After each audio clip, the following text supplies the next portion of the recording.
So I'm out here during nap time and I wanted to take a minute to talk about something that's been popping up more lately and is kind of frustrating to see. And it seems harmless, and yet I'm seeing it more and more. And it really, I think, is just a signal of a bigger thing that's going on in our society. So I was discussing with a friend the other day that, each generation is trying to do better and not make the same mistakes as, what their parents made that they didn't like. And that has good results. And then it also has the things that, like, oh, well, it's got this whole new set of challenges that we didn't anticipate that we're learning how to deal with. And so one of the things that we think that our generation of parents right now are doing is, the last couple generations, maybe there was this attitude of, you just do what I say, that's it. And we definitely want to have like those appropriate boundaries and help our kids learn respect for authority and things like that. But then there's this other side of, like, I don't want to just make them feel like you don't matter at all. And I think that's what a lot of us are like. I want you to know that you're valued. I want you to know that it matters to me how you're feeling and your side of the story.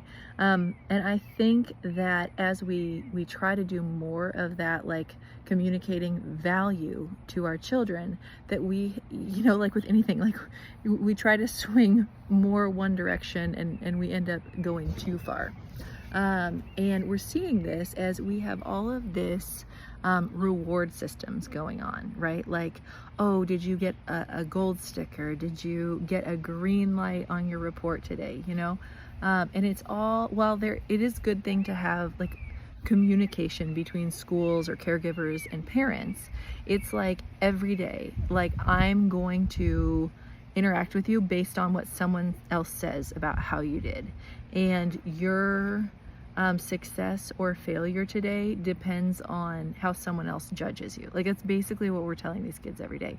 And it's so pervasive that we're even seeing it in children's books. And we go to the library a lot, and I've seen this lately. So I got this book to read with my little 3-year-old. It's called Specs for Rex. I think it was actually recommended by the curriculum that we use for history, because they were talking about how glasses were invented in the Middle Ages. Anyway, it's a cute little book, just kind of simple. It's about this little lion kid who gets glasses and doesn't like them. And he, spends his whole day at school trying to cover them up in various ways. And one of the things that he does is, and it's all along the journey of then coming to peace with his glasses and liking them. But one of the things that he does, he basically creates chaos the entire day, painting on his glasses, making huge messes, and,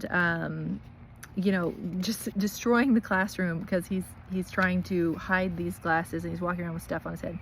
And his final attempt is he dumps out all the trash from the wastebasket on the floor and puts that over his head, and happens to find some item that the teacher was looking for that had been lost inside the wastebasket.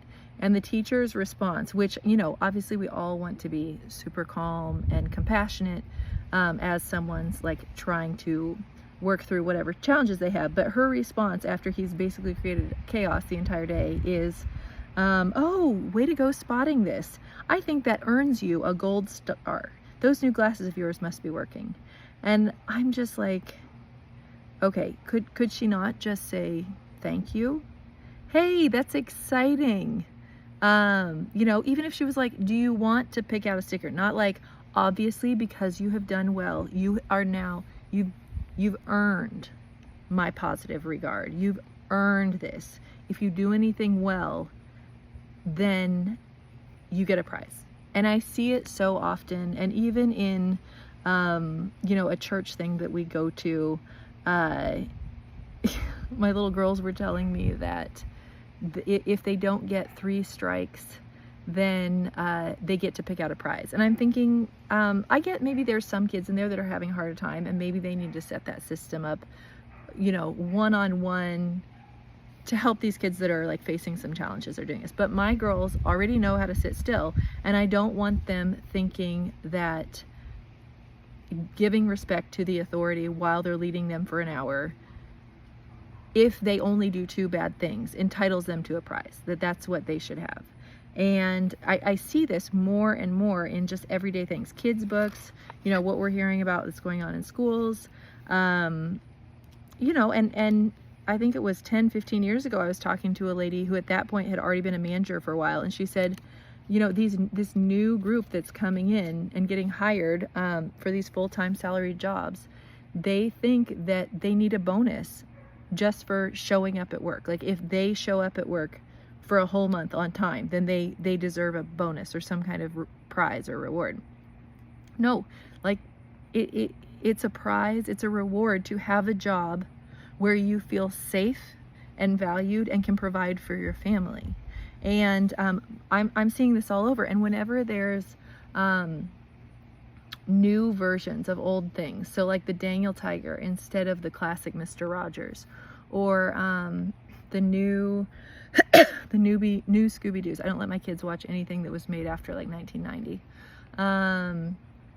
And we just had another book. That's what made me think of it. Was we were reading Curious George Goes to the Dentist or something like that, and it was there's just such a difference in tone and values in these new children's books that are coming out. So this one was, he goes to the dentist and he gets a little nervous and runs out of the room and goes into another room where a kid who was even more nervous than him is crying, and he starts entertaining him by squirting the water that the dentist uses and stuff like that.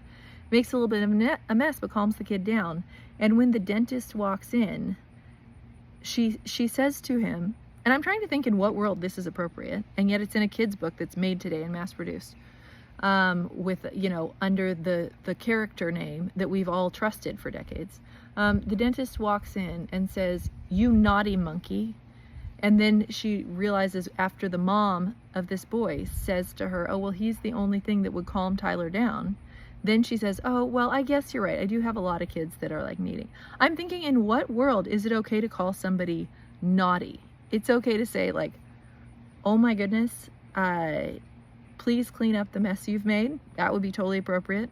And I'm not saying this from like me being a perfect parent or anything like that. I'm just, I've had tons of struggles. I lose my cool all the time, but I'm just thinking like, I don't then put it in a children's book and publicize it as the model of like, this is normal, appropriate interaction. You know what I mean? Like this kind of book should, like, media should be guiding us to our best, like the ideal outcome. And here it is, like, I'm thinking like, I had a relative once when I shared something with them say, "Shame on you." I didn't talk to them for 6 months because like, that's not the way you treat another person. It's a teaching moment. And I'm just so disappointed to see more and more of this, like, your value comes from me and what I think about you. So it's no wonder then that in politics and the rest of our world, we're seeing like kids cave to peer pressure, and people are like, "Oh, whatever this popular person is saying, that's what we should follow." Not like, I know how to use my head and I trust myself and I make educated decisions, but like, I have to cave to what other people expect of me so that I get positive things. Because in books, in TV, at school, in my own home, the feedback I get is what other people say to me. I mean, think how many times we say to our kids like, "Good job, good job." I mean, it's almost like, I think it's like when they say like, "Don't use the Lord's name in vain." You're using "good job" in vain, right? It's everything. "Oh, good job." Like, you don't really mean it. You don't even really look at them. We don't even hear them. And it's like, "Yeah, great, awesome." The other thing on the next page after that, in this book, after the teacher gave him the star, mom picks up, let's see if I can show it to you here. Mom picks him up, and when he says he got a gold star, she says, "That deserves the biggest hug ever." Okay, so I'm going to further communicate to you that you have earned positive regard. And not even really by behaving appropriately all day, which, may or may not be good, but not by controlling yourself and being respectful, but because you happened to discover while you were trashing the whole room this missing item, and Now there's no consequences for anything else. I mean, it's just illogical. And then we wonder, you know, why our kids are lost. So it's just kind of something that's on my mind today. I'm sure you guys can think of a number of other ways that you've seen this in media these days. It's just this idea of like, you've earned positive affection from me. Like you've earned positive physical touch. It's not just something that like, hey, I'd love to hug you because you're you and you have value. So it's concerning. But when I was, you know, in the director role at a school, parents actually asked me about this a lot. What do you do instead of saying good job? And the answer is, so you try to kind of like turn it around to them. And if you have been saying good job a lot, your kids probably will kind of be confused when you start this. But if they're like, hey, do you like this picture I drew? If you do, you can say yes, obviously. But you could also kind of point them to something specific you enjoy about it. You could say, man, like that purple, that's a color I also really love wearing or coloring with when I color. But like really the ideal is we want to aim for like, you know what I really love is the look on your face because you look so happy with what you have created. Oh, I know that feeling. I love that feeling when I have it too. You know, it's not about what I think about your work. It's about what you think about it.